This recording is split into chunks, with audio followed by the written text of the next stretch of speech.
Hello दोस्तों, आज के इस वीडियो में आपके लिए टॉप 60 प्लस जीके क्वेश्चन लाया हूं जो कि हाल फिलहाल के परीक्षाओं के लिए मोस्ट इंपॉर्टेंट है। आप लोग इस वीडियो को ध्यान से देखिएगा। इस वीडियो में आपका पहला सवाल हो जाएगा, वन अनुसंधान संस्थान कहां पर स्थित है।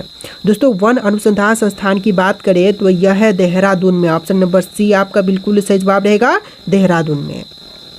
चलिए नेक्स्ट क्वेश्चन, अरावली पर्वतमाला की सबसे ऊंची चोटी कौन सी है। दिलवारा, नाग पहाड़, गुरु शिखर या फिर अलगढ़। तो यह हो जाएगा गुरु शिखर, जो कि अरावली पर्वतमाला की सबसे ऊंची चोटी है। ऑप्शन नंबर सी आपका बिल्कुल सही जवाब रहेगा। चलिए अगला सवाल, गांधी इरविन समझौता किस वर्ष में हुआ था। देखिए, गांधी इरविन समझौता जो हुआ था यह हुआ था 1931 में। ऑप्शन नंबर सी आपका सही जवाब रहेगा 1931 में। चलिए अगला सवाल, कुचिपुड़ी नृत्य का संबंध किस राज्य से है। देखिए, कुचिपुड़ी नृत्य का संबंध इनमें से हो जाएगा आंध्र प्रदेश राज्य से। ऑप्शन नंबर सी आपका बिल्कुल सही जवाब रहेगा, आंध्र प्रदेश से। चलिए क्वेश्चन नंबर 5 है, दूध की शुद्धता किस यंत्र द्वारा मापी जाती है। देखिए, दूध की शुद्धता का मापन जो है इनमें से करते हैं लैक्टोमीटर से। ऑप्शन नंबर सी आपका सही जवाब रहेगा, लैक्टोमीटर से। चलिए नेक्स्ट क्वेश्चन, भारत छोड़ो आंदोलन की शुरुआत कब से हुआ था। तो भारत छोड़ो आंदोलन की शुरुआत हुआ था 1942 में। ऑप्शन नंबर ए बिल्कुल सही जवाब रहेगा, 1942 में। चलिए नेक्स्ट क्वेश्चन, आधुनिक ओलंपिक खेल कब आरंभ हुए थे। देखिए, आधुनिक ओलंपिक खेल जो है शुरुआत हुआ था 1896 में। ऑप्शन नंबर ए बिल्कुल सही जवाब रहेगा, 1896 में। चलिए नेक्स्ट क्वेश्चन, नासिक शहर किस नदी के तट पर स्थित है। देखिए, नासिक शहर जो है इनमें से हो जाएगा गोदावरी नदी के तट पर। ऑप्शन नंबर सी बिल्कुल सही जवाब रहेगा, गोदावरी नदी के तट पर। देखिए अगला सवाल, विश्व पृथ्वी दिवस कब मनाई जाती है।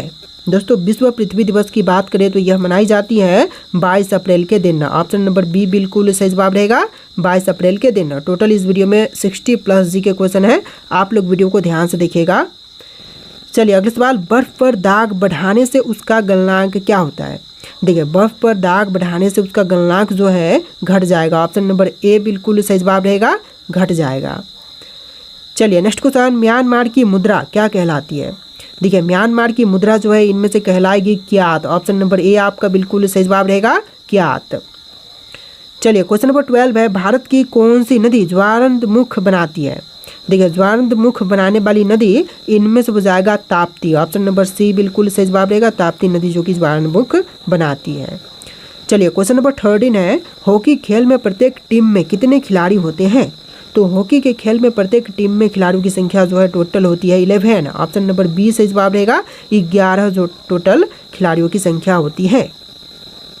चलिए क्वेश्चन नंबर 14 है, निम्नलिखित में से कौन सी गैस वायुमंडल में नहीं होती है। दोस्तों, इनमें से जो गैस वायुमंडल में नहीं पाई जाती है कौन से है, नाइट्रोजन, हीलियम, क्रिंटन या फिर क्लोरीन। तो इनमें से आपका आंसर ऑप्शन नंबर डी रहेगा, क्लोरीन जो कि वायुमंडल में नहीं पाई जाती है। ऑप्शन नंबर डी आपका बिल्कुल सही जवाब रहेगा। चलिए नेक्स्ट क्वेश्चन, महात्मा गांधी ने असहयोग आंदोलन को कब समाप्त कर दिया था। देखिए, असहयोग आंदोलन को महात्मा गांधी ने वापस लिया था फरवरी 1922 में। ऑप्शन नंबर सी बिल्कुल सही जवाब रहेगा, फरवरी 1922 में। चलिए अगला सवाल है, 1 किलो बाइट यानी कि केबी में कितनी बाइट होती है। देखिए, 1 किलो बाइट में बाइट की संख्या होती है टोटल 1024। ऑप्शन नंबर सी सही जवाब रहेगा, 1024 बाइट में टोटल 1 किलो बाइट होती है। चलिए नेक्स्ट क्वेश्चन, प्रसिद्ध मीनाक्षी अम्मन मंदिर कहाँ पर स्थित है। देखिए, जो प्रसिद्ध मीनाक्षी अम्मन मंदिर है यह है मदुरै में। ऑप्शन नंबर ए आपका बिल्कुल सही जवाब हो जाएगा, मदुरै में। चलिए क्वेश्चन नंबर 18 है, भाखड़ा नांगल बांध किस नदी पर बना है। रावी, चिनाब, झेलम या फिर सतलज। देखिए, जो भाखड़ा नांगल बांध है यह बना हुआ है सतलज नदी पर। ऑप्शन नंबर डी आपका बिल्कुल सही जवाब है, सतलज नदी पर। चलिए अगला सवाल, हिंदी दिवस प्रति वर्ष कब मनाई जाती है। दोस्तों, हिंदी दिवस की बात करें तो यह हर साल मनाते हैं 14 सितंबर के दिन, यानी कि आपका right answer option number C रहेगा, 14 सितंबर के दिन। अगला सवाल है, सुरक्षा परिषद में स्थायी सदस्यों की कुल संख्या कितनी है। देखिए, सुरक्षा परिषद में स्थायी सदस्यों की कुल संख्या हो जाएगा 5। ऑप्शन नंबर ए आपका बिल्कुल सही जवाब रहेगा, 5। चलिए क्वेश्चन नंबर 21 है, संतरे में कौन सा विटामिन अधिक होती है। देखिए, संतरे में अधिक मात्रा में विटामिन होती है सी। ऑप्शन नंबर सी बिल्कुल सही जवाब रहेगा, sorry option number D vitamin C सबसे अधिक होती है संतरे में।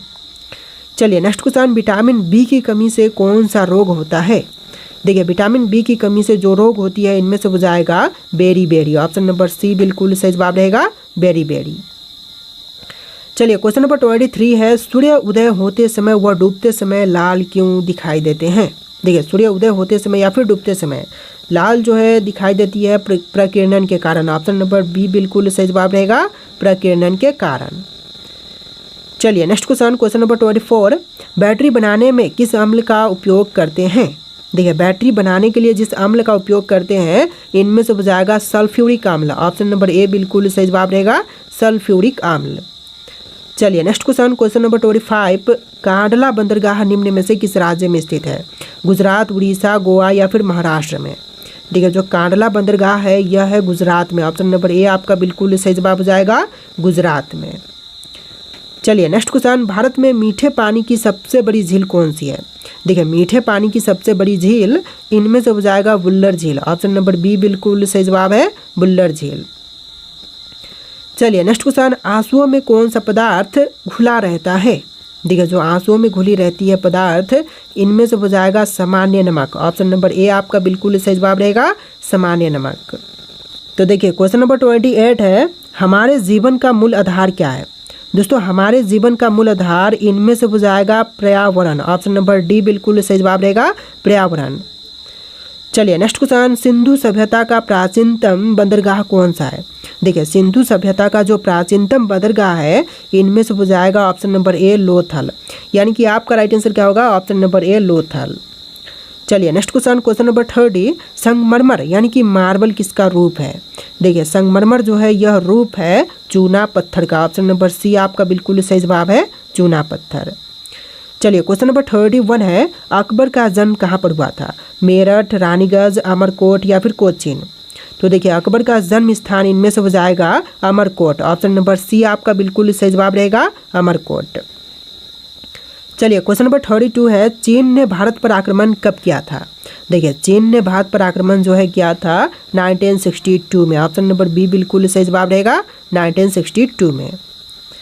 चलिए क्वेश्चन नंबर 33 है, कोरबा कोयला खदान भारत के किस राज्य में स्थित है। देखिए कोरबा कोयला खदान की बात करें तो यह है भारतीय राज्य छत्तीसगढ़ में। ऑप्शन नंबर बी बिल्कुल सही जवाब रहेगा छत्तीसगढ़ में। चलिए क्वेश्चन नंबर 34 है, तालाब का पानी शुद्ध करने के लिए कौन सी गैस का प्रयोग करते हैं।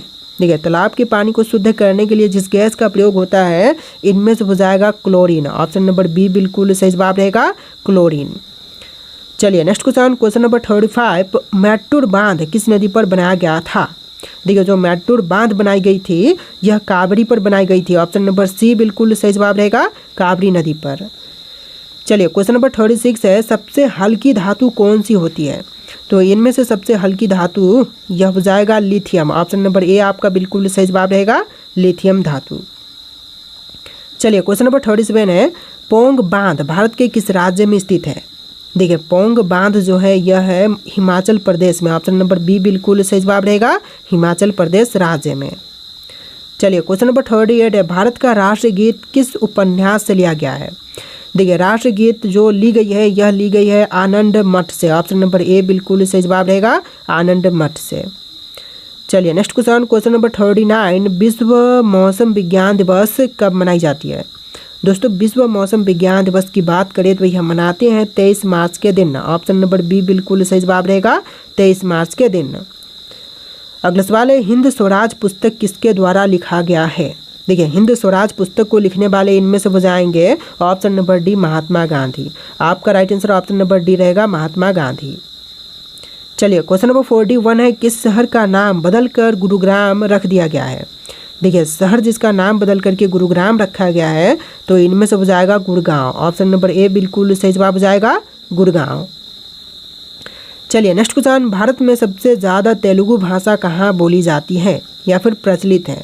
तो सबसे अधिक तेलुगु भाषा प्रचलित आंध्र प्रदेश में है। ऑप्शन नंबर बी बिल्कुल सही जवाब रहेगा आंध्र प्रदेश। चलिए नेक्स्ट क्वेश्चन, भारत के किस राज्य में कन्नड़ भाषा बोली जाती है। देखिए कन्नड़ भाषा जो है इनमें से बोली जाती है कर्नाटक में। ऑप्शन नंबर डी बिल्कुल सही जवाब रहेगा कर्नाटक में। चलिए नेक्स्ट क्वेश्चन, विश्व में कितनी भाषाएं बोली जाती हैं। तो विश्व में टोटल कुल मिलाकर के 5000 से भी अधिक भाषाएं बोली जाती हैं। ऑप्शन नंबर ए आपका बिल्कुल सही जवाब रहेगा तो देखिए क्वेश्चन नंबर 45 है, किस देश में 5 सूर्य निकलते हैं जो आँखों से देखे जा सकते हैं। देखिए 5 सूर्य जो कि आँखों से देखे जा सकते हैं यह निकलते हैं चीन में। ऑप्शन नंबर ए बिल्कुल सही जवाब रहेगा, चीन में। चलिए नेक्स्ट क्वेश्चन, पटना में किस सिख गुरु का जन्म हुआ था। देखिए पटना में जिस सिख गुरु का जन्म हुआ था इनमें से हो जाएंगे Guru Gobind Singh. Option number B बिल्कुल सही जवाब रहेगा, गुरु गोविंद सिंह। चलिए नेक्स्ट क्वेश्चन, सर्वप्रथम आधुनिक कंप्यूटर की खोज कब हुई थी। देखिए सबसे पहले आधुनिक कंप्यूटर की खोज हुआ था 1946 में। ऑप्शन नंबर बी बिल्कुल सही जवाब रहेगा, 1946 में। चलिए नेक्स्ट क्वेश्चन, सुई चुभने पर किस अंग में दर्द नहीं होते हैं। देखिए सुई चुभने पर जिस अंग में दर्द नहीं होती है इनमें से हो जाएगा मस्तिष्क। ऑप्शन नंबर बी बिल्कुल सही जवाब रहेगा, मस्तिष्क। चलिए नेक्स्ट क्वेश्चन, भारत की सबसे बड़ी मछली कौन सी है। दोस्तों इनमें से भारत की सबसे बड़ी मछली, यह मछली हो जाएगा व्हेल। ऑप्शन नंबर बी बिल्कुल सही जवाब रहेगा, व्हेल। तो देखिए अगला सवाल है, भारत का शोक किस नदी को कहते हैं। दोस्तों भारत का शोक कही जाने वाली नदी इनमें से हो जाएगा कर्मनाशा। ऑप्शन नंबर सी आपका बिल्कुल सही जवाब रहेगा, कर्मनाशा। चलिए नेक्स्ट क्वेश्चन, सात घाटी किस राज्य में स्थित है। दोस्तों सात घाटी की बात करें तो यह है केरल में। ऑप्शन नंबर बी आपका बिल्कुल सही जवाब रहेगा, केरल राज्य में। चलिए नेक्स्ट क्वेश्चन, फतेहपुर सिकरी का निर्माण किसने किया था। देखिए फतेहपुर सिकरी का निर्माण करवाने वाले इनमें से हो जाएंगे अकबर। ऑप्शन नंबर बी आपका बिल्कुल सही जवाब रहेगा, अकबर। चलिए नेक्स्ट क्वेश्चन, सात घाटी किस राज्य में स्थित है। दोस्तों सात घाटी की बात करें तो यह है केरल में। ऑप्शन नंबर बी बिल्कुल सही जवाब रहेगा, केरल में। चलिए अगला सवाल, गंगा नदी का संगम किस स्थान पर होता है। देखिए गंगा नदी का संगम स्थान इनमें से हो जाएगा प्रयागराज। ऑप्शन नंबर डी आपका बिल्कुल सही जवाब रहेगा, प्रयागराज। तो देखिए अगला सवाल है, भारत का सबसे पूर्वी राज्य कौन सा है। दोस्तों भारत का सबसे पूर्वी राज्य इनमें से हो जाएगा Arunachal Pradesh. Option number D आपका बिल्कुल सही जवाब रहेगा, अरुणाचल प्रदेश। चलिए नेक्स्ट क्वेश्चन, विजय विश्व तिरंगा प्यारा का नारा किसने दिया था। देखिए विजय विश्व तिरंगा प्यारा का नारा देने वाले इनमें से हो जाएंगे option number D Shyamlal Gupta. यानी कि आपका right answer option number D रहेगा, श्यामलाल गुप्ता। चलिए नेक्स्ट क्वेश्चन, दादा साहब फाल्के पुरस्कार की शुरुआत कब हुई थी। दोस्तों दादा साहब फाल्के पुरस्कार की शुरुआत हुआ था 1970 में। ऑप्शन नंबर डी आपका बिल्कुल सही जवाब रहेगा, 1970 में। चलिए नेक्स्ट क्वेश्चन, एलिफेंटा की गुफाएं मुख्य रूप से किस वंश से संबंधित है। देखिए एलिफेंटा की गुफाएं जो हैं यह संबंधित है राष्ट्रकूट से। ऑप्शन नंबर बी आपका बिल्कुल सही जवाब रहेगा, राष्ट्रकूट से। चलिए नेक्स्ट क्वेश्चन, भारत में थार मरुस्थल किस राज्य में स्थित है। देखिए थार मरुस्थल की बात करें तो यह है राजस्थान राज्य में। ऑप्शन नंबर सी आपका सही जवाब रहेगा, राजस्थान में। चलिए अगला सवाल, हीराकुंड बांध किस नदी पर स्थित है। देखिए हीराकुंड बांध कौन सी नदी पर बनाई गई है, आपके ऑप्शन यहाँ पर है। इनमें से राइट आंसर आप लोग कमेंट कीजिएगा। और इस वीडियो में टोटल 60+ जीके क्वेश्चन थे। आपको वीडियो कैसा लगा कमेंट कीजिएगा और इस वीडियो को लाइक करके चैनल को सब्सक्राइब कीजिएगा। चलिए फिर मिलते हैं नए वीडियो में।